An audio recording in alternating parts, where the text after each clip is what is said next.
day, Young Social Workers Network, and everybody watching this video. We are here today to speak about comfort dolls, and we have a very special guest, Tracy Petersen, who is a young social worker who has a company and is an entrepreneur and has come up with this amazing idea to create these comfort dolls.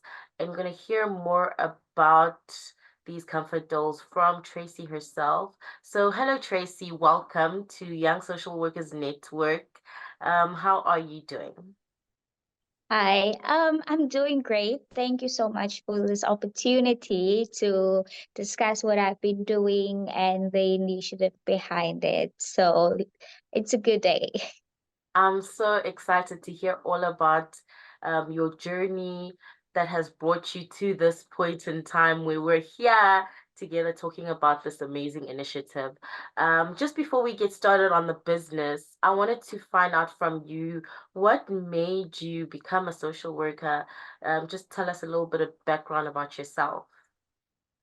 Okay, so that is a bit of a loaded question, I think, for most of us social workers. My decision started many, many years ago as a young girl. And I get a little bit personal on this question, but it started with my parents and my upbringing. So my mother struggled with mental health her whole life. She also experienced various traumas, abuse, domestic violence, and then I also had a father with a substance use disorder.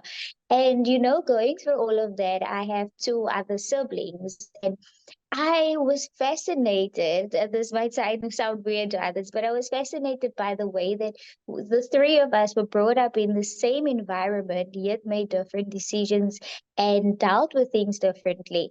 And that is really what drew me to social work, understanding how people make their decisions, how people take various paths, and how people have various coping mechanisms. And I really wanted to understand those journeys in different kinds of people, as well as be a part of that journey. And I think social work gives you the best opportunity to actually do that and, observe it, but also actually be a part of it. And, taking that client on that journey. I always see as social workers as a passenger in a vehicle, and the client is taking you on this road trip and you are going along with them.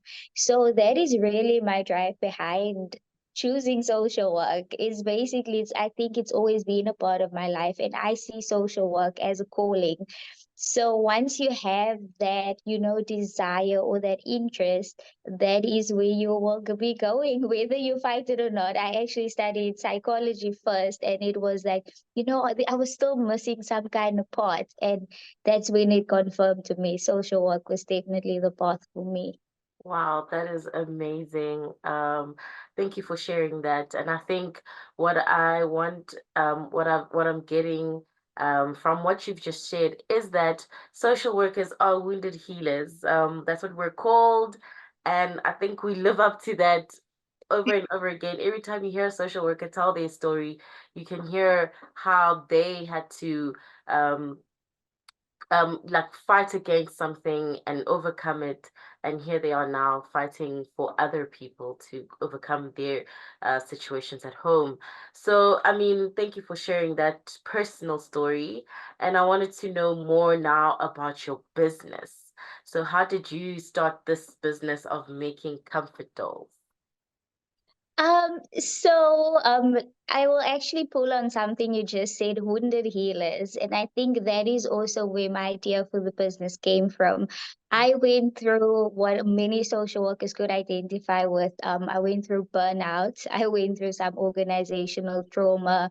I went through many things while working in the field. And, there was one thing everybody kept saying to me when I would talk about my struggles. They'll be like, this is how it is, this is the NGO life, or this is the corporate life. And I was like, I was not called to be a social worker just to accept things, Yeah. I firmly believe that we need to be the change we want to see in others. And I wanted to be the change I wanted to see in social work. So for a long time, struggling with those battles and those thoughts, I came together and I put this business idea together. And I literally when I just couldn't take those words anymore, I took a stand, ended my career, or not ended my career, but resigned and, believed in what I wanted to achieve. And that's how it started. Some would say it's crazy. I think it's brave and believing in the journey. Uh, Bravery and courage. I think chasing your dream always takes bravery and courage, and not all of us have that bravery and courage. So I commend you for just taking a leap of faith. You touched on burnout, and I just want to tell our users, our listeners, that they can go look at our self-care podcast that we did earlier this month, that speaks to burnout and other work related issues that social workers go through. So you guys are at liberty to go check that out. And I love how you mentioned that we're told that this is how it is, this is how an NGO operates, this is how it is at work. And I think we need to work at changing that, because that cannot be the status quo for social workers. We are mental health professionals, and we need to look after our own mental health as paramount, in order for us to be able to look after others. So I just wanted to find out, then how did you then develop this idea of comfort dolls? I see that you had your own issues with traumatic organization, and so how did you then develop the idea of creating comfort dolls? Okay, so that sort of started with some of the children I was working with. So I was working with kids that were living on the streets, or children that were at risk of becoming kids that are living on the street. And when I would sit down with these kids, like, yes, I was able to make them feel safe enough to talk and things, but they had their own anxieties, they had PTSD, they had various struggles with their mental health. And one thing I kept picking up is that they would fidget at various things on my desk or whatever they could find just to keep their hands busy. They had no problem speaking, but their hands, kept wandering. And it was something that stuck with me. And then, like in many fields of social work or in many environments, we struggle with resources. And I was like, you know what?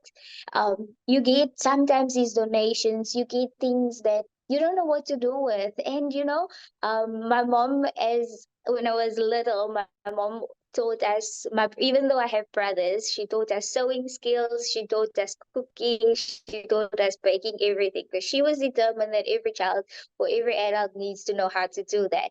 I started sewing dolls for the kids to hold on to or to play with during our sessions. And when I started, getting to the point of really wanting to take things on my own journey, I noted down a lot of things that were a concern to me in the field, and resources was the big thing. And that's where I kind of started tailoring the comfort dolls into what they are today. Oh, excuse me, that is amazing. I mean, I love that you use the resources that you have, and you thought out the box. You saw an issue, and that is the essence of social work. We see a problem or an issue, and we think outside the box. We go and we find interventions that nobody else thinks of, because that's just the nature of a social worker. And I think you are epitomizing the essence of who we are as a profession. So I mean, I want to find out more about the products, because I know you don't only provide comfort dolls. What else do you have as part of your package deal in your company? Okay, so firstly, it is the comfort dolls. I have two little ones over here, one little boy and a girl. I So love these you. are so they are definitely the product that started this whole initiative. But then I also realized, that also in my experience that many kids would rather write down something or send you little notes under your desk, or you'll find these notes everywhere, which made me create what I call a worry doll. So I have one over here. So this is a worry doll. They do come in different designs and colors. So they have like a little pocket where kids can write their worries down and put it in the notes and put it in the pocket of the doll, and it literally eats your worries away or gives them that relief of their anxiety in order to speak. It's also used as like a communication tool in various aspects. For example, I have a school social worker actually gave me feedback recently where a teacher was referring a child to a psychologist, and the teacher used this doll so that the child could write little notes to the psychologist and the messages of what they wanted to say. So also it can be used with parents where kids don't necessarily want to share something that happened or share something that they are too afraid to. The parents could use these as tools to get those little worries and save them. Another parent actually said to me that she uses it's the same kind of principle many years ago with her child, and now that he's all grown up, she could show him all his little notes. So it's definitely a great communication tool that you can use in different ways, different aspects. They all provide comfort because they are kind of made of the same materials as the comfort doll, so they're very cuddly and have some weight to them. The other things I also make is communication jars. So I have 5 different communication jars. So they have various little sticks in them with these questions on, which I don't know, a lot of us can probably resonate with this. We sometimes you have a teenager sitting across from you and you ask them a question and they just like, yep, nope. My parents said I should come here. And you have that bypass that walls that they put up so that it's more in a relaxed sense or in a game setting of communication. These jars could also be used like in the family settings. Put the jar in the middle of the dinner table, let the family communicate with each other, or even in family therapy. So that's the other thing. And then the last thing that I actually been advertising as well is our story blocks. So it's various blocks with pictures and words. They have emotions, they have places, they have, characters, animals, and you kind of put these blocks in front of a child and they pick different blocks that resonates with them and tell you a story from the blocks. That way you are also able to really analyze what is going on in their minds. What are they willing to share? Do they actually want to share? So help children to learn to put sentences together, learn to put stories together and help them in the academic sense. And then the next one I'm going to keep to myself. I'm going to ask people to rather check out social media for my last new project. Also provide virtual counseling for people, like one-on-one counseling, group counseling, support groups and things. I am willing to do it at venue based if the organization or things would like to provide a venue, but at the moment I'm mostly providing it virtually.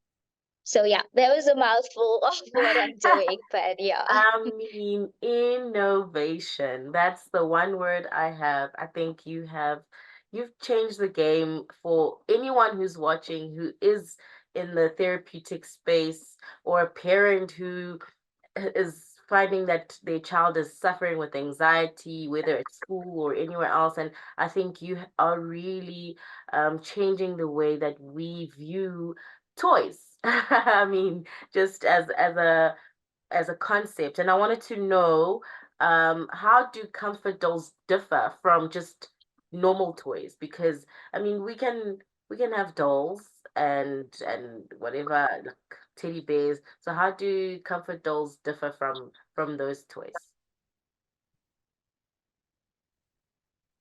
Okay. So, like you basically said, we have dolls, we have teddy bears, and traditional toys tend to represent either a baby or a human or an animal or cartoon character, whereas comfort dolls are more personalized to the person's needs. Yes, they have various textures for, various emotional needs. They are weighted. They are also, each doll is one of a kind. You won't get a double of the doll, so it's made specifically for that person. I also also take requests in the sense of people can send me the requirements that they want of the doll, certain fabrics or certain textures as well. So it's definitely Comfort Dolls are more there to provide you with that comfort and care and support and companionship that you need, and not an idol of a human being or a character in a sense.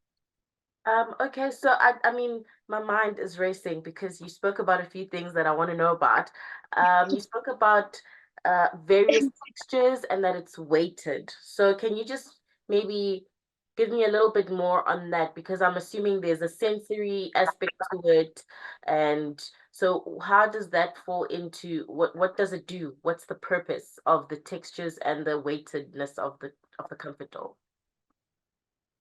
Okay, so many people or many children or older people as well that use comfort dolls, they need sensory input. For example, there is people with special needs. The dolls are not just made for kids, but also for older people with Alzheimer's. From personal experience, my mom has dementia, and it all gives them a sense of, various things, feeling able. And then like there's some kids that are on the autism spectrum which needs that sensory input. So these comfort dolls, they are made from various fabrics, but also inside of them they contain these various fabrics which when to the touch, you have all these fabrics screaming out to you, and then when it comes to the weighted aspects, there is different forms of rice inside as well, so it gives you that combination between a plush toy and a bean bag in essence. And the hair is made of different textures to also give you that relaxing feel. So it's definitely in a sense of providing you companionship and comfort, but also helping you with your sensory input that you are needing at the time.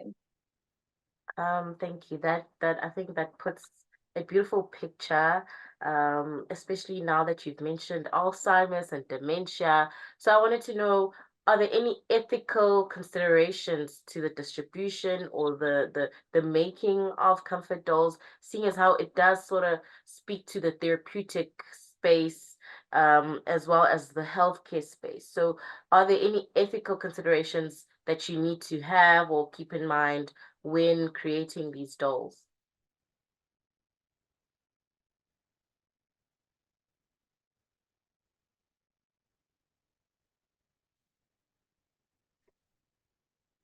Gender aspects, but also that there's also the risk of people becoming too attached to the dolls. There is a sense of people perhaps neglecting their own needs and prioritizing the dolls' needs. So those are things you need to consider. And I think with that as well, that's why when customers or counselors or parents approach me with adults, we have a conversation about it, what it is that they're looking to do with it, what are they looking to get from it, so that we can, best customize the doll to those needs, and also, address any concerns that might arise from them.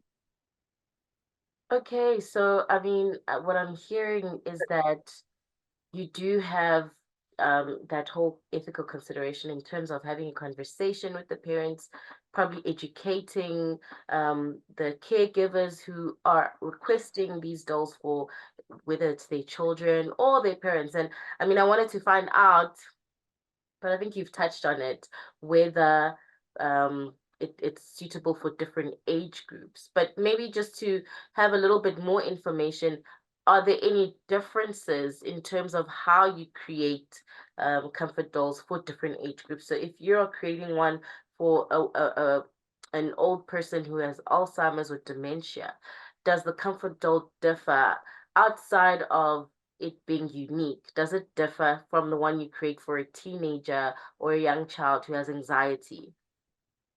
Yeah, in a sense, I would say more that's where the personalization comes in the conversation around the need of the doll, because for some people they might just need something that suits them. For others, they want something that really connects to a part of their lives, and that's why I would always ask people, say, do you have a preference in fabric, in color, or things like that?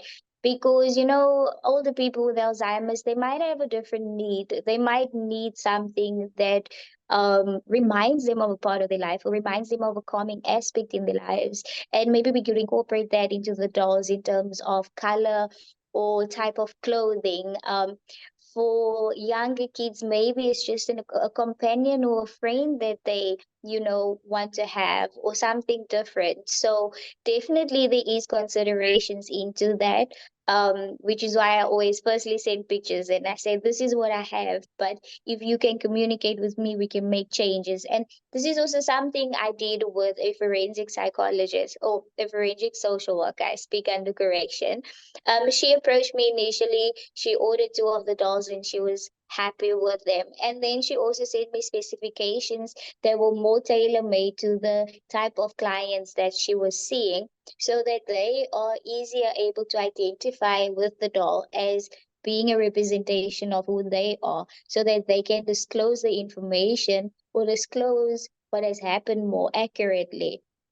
So it also depends on the context, and not just specifically the age of the child, but the context in which you want to use the doll. I mean, you are sounding like God sent in the social workspace, because I think this can really revolutionize how we attend to young people as well as old people. I think, you've spoken about a forensic social worker using your dolls, and that speaks to the versatility of your product and how it can just help everyone on the entire spectrum of how we perform our jobs as social workers. So I just wanted to find out that you've touched on a forensic social worker. Can we use these comfort dolls in group settings? So here I am conducting a group therapy session. Is this comfort doll accessible, or is it utilized in group settings? And if so, how can we use it in a group setting? I think definitely it can be used in a group setting. Give an example. For instance, if you, I think with those that might have experience with kids in a group setting, a lot of them also, when coming from different backgrounds or challenging backgrounds, they also have their defenses up when put in a group setting, because you need to be there for yourself and not necessarily for the group. You need to be the one having your own back. And I think, like, how I would use it is as a mascot for the group, something that they have in common to create that group cohesion. So kind of passing the doll around in a sense of, when you speak, the doll is for you, but this is also our group doll. And maybe they can name the doll together and it can represent something that the group has in common. And that way they are also more comfortable with each other, and it creates a comfort in terms of the group, and not just the comfort within the doll, but the doll extends that comfort to the group, and the group becomes that safe space, or the impersonation of the doll in a sense. And I think that would be a great way in which the doll can be used, to bring their group together and really help them to trust and be there for one another and not just for themselves. Amazing. I love it. I love it. Keep talking. Tell me more. Um, so I mean, Tracy, I just wanted to find out, are there any myths or misconceptions about comfort dolls that you've come across or that you know of that you can try and nullify right here, right now? Yeah, I think the one thing is, like, the very first one of the first questions you asked me, how is it different from other toys? People could see it as just a toy or just another doll, or even a lot of people love to compare it to what we used to call rag dolls back then. There is a big difference between those things. It provides more than just a doll. There is, like I mentioned, the textures and the sense of comfort and the way in which it can be used. And then another thing is a cultural aspect. Some people do connotate the dolls to bad luck, or all of those things. So there's a lot of misconceptions that can be linked to the dolls. But I believe as social workers, we should always be open to communication, and that's why I encourage anyone interested in the dolls or have any questions, feel free to contact me, and I will answer anything and help you to maybe overcome them or feel more at ease with those misconceptions. Thank you so much, Tracy. I think that puts it into picture. And hearing about the the sorry. Hearing about how there is a stigma, or the a stigma about dolls in certain cultures.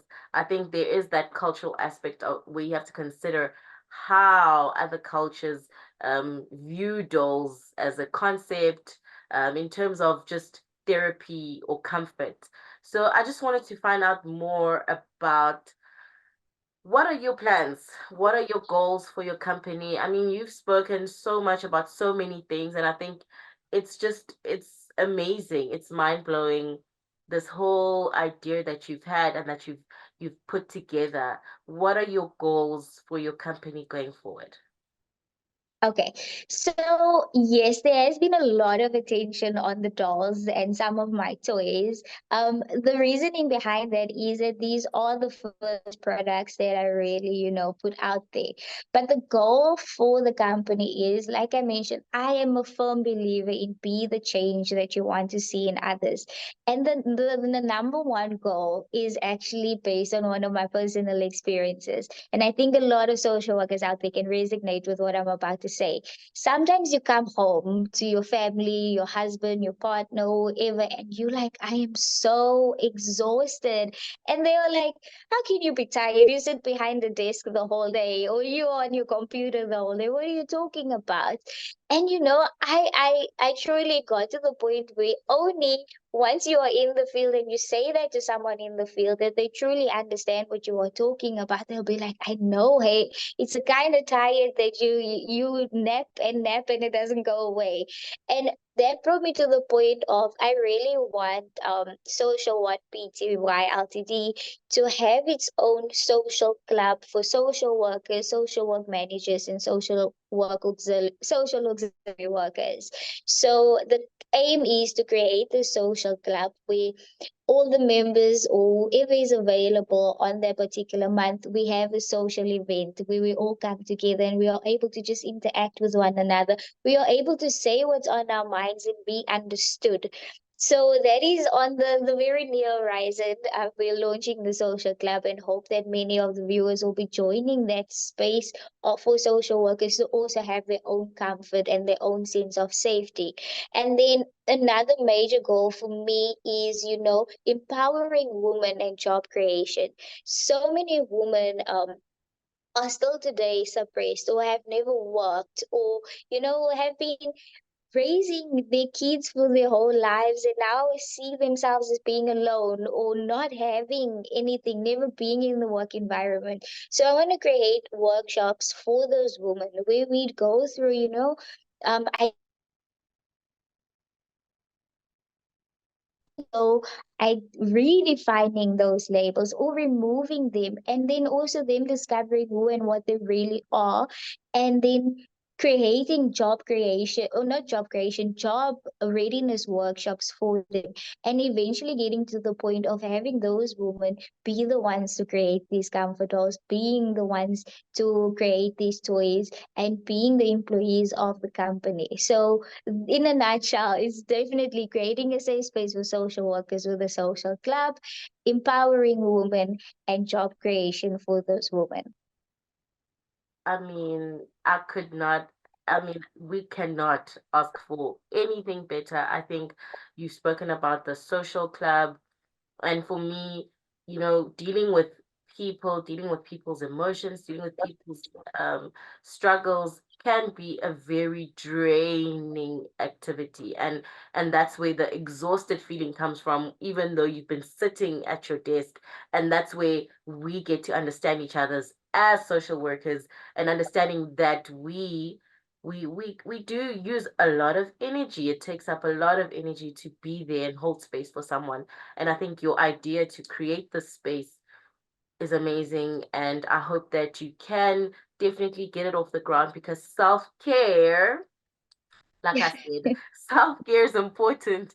And we spoke about it in our previous video. So you can definitely go there and talk and you know and find out more about how can we as social workers look after ourselves. I love the women empowerment aspect of it because you know, so many women find themselves in situations where they cannot get out or they feel they're stuck. And for them to have a space where they can grow and find ways of making money for themselves, that for me is the end goal of um any program that we can run is to find ways to create space for women to make money and be independent financially and in all other spheres. So, I mean, we've come to the end of our interview profile, and I think you have been such an amazing um, social worker to profile because you just your whole idea, your whole understanding of your product is just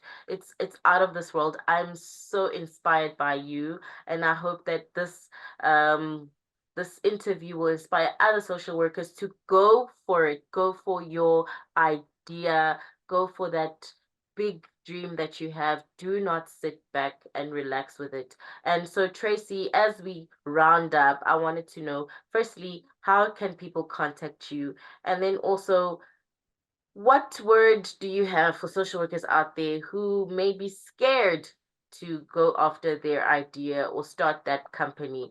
What do you have to say to them as somebody who is currently doing it and excelling?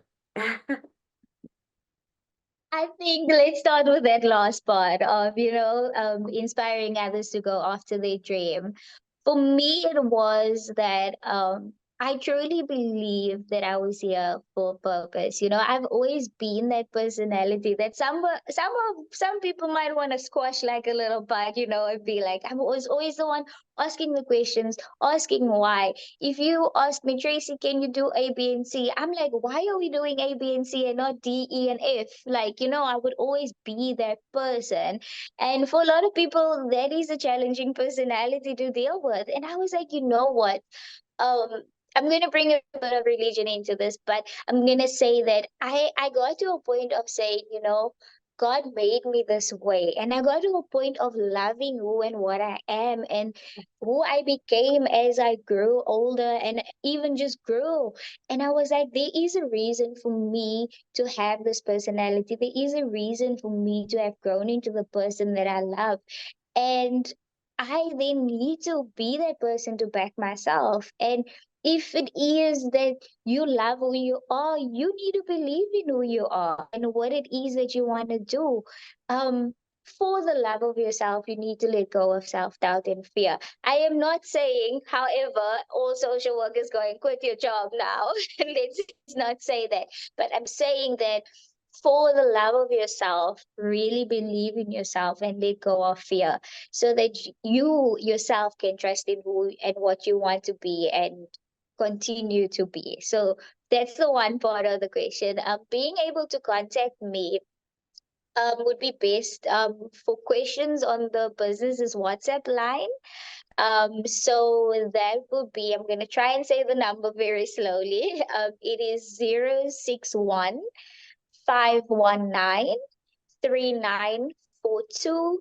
You can hit me up on WhatsApp with your questions. We can have a chat. You can call me on WhatsApp. I'll be available on there. The business's email address as well, which will be socialwhatsptyltd@gmail.com. And then we are also on two platforms of social media. It's firstly Instagram, which is at socialwhatpty, and then also on Facebook at socialwhatpty Ltd. So those are the various forms that you can contact me. I would recommend strongly on WhatsApp so that like I mentioned earlier in the interview, it's so that we can have the conversation and what your needs are and really what you're looking to do. If it is that you just want to browse through the products and browse through ads, ads and little videos of me explaining things, then social media would be your best bet. Thank you so much, Tracy. That is amazing. And I think that leads me to my next question as to what theoretical framework informs or guides how we use your comfort dolls in therapy. Okay. Thank you for that. It will be the child-centered play therapy by Prof. Linda Roth. You know, many of times social workers are just perceived to be administrators, you know, pushing papers, doing referrals. But I think like aspects as in play therapy or the therapeutic dolls gives us that opportunity to, you know, add the therapy to our work, to become part of the process. Because also, in order for us many of times to be those so-called administrators, we need to understand the therapeutic side behind it. We need to understand the true story behind it. And these dolls, they give a voice to those children that not necessarily have the words to tell the story. So these dolls help them along with that. It can help them in a sense of they could be personifying the child in a sense. The doll can become the child, and the child can tell the story through the doll. That way they may not necessarily personally identify with it, or it removes that fear of them telling the secret, but the doll helping them to do that. They could also use the doll in a way of showing what has happened when they don't have the words or cannot personify the doll in a sense. Thank you. That sums it up beautifully. I'm intrigued, and I feel like most social workers out there just want to know more and they want to engage with your dolls even more after that. And I think it's really great to speak to the fact that as social workers, we form such an important and integral part of the therapy space. And we're not just as we are perceived as in administrators of papers and statutory things. We also form such an integral part of the therapy space. So thank you for that. We appreciate you taking time out to come and talk to us here at Young Social Workers Network. And I believe you are the Young Social Workers Network president for Cape Town. So we are so excited to have you as part of the team and excited to hear all the great things you're going to do for social workers in that space of Cape Town. And I feel like if you're a social worker in Cape Town, reach out to Tracy, find out more about Young Social Workers Network, and also like, subscribe, share, whatever it is you got to do to get the message out there for young social workers and other professions within the social services so that we can grow this network and help each other and support each other, as well as be the change makers of this world that we're living in. Thank you so much, Tracy. We appreciate having you. And everybody, see you next time. Goodbye.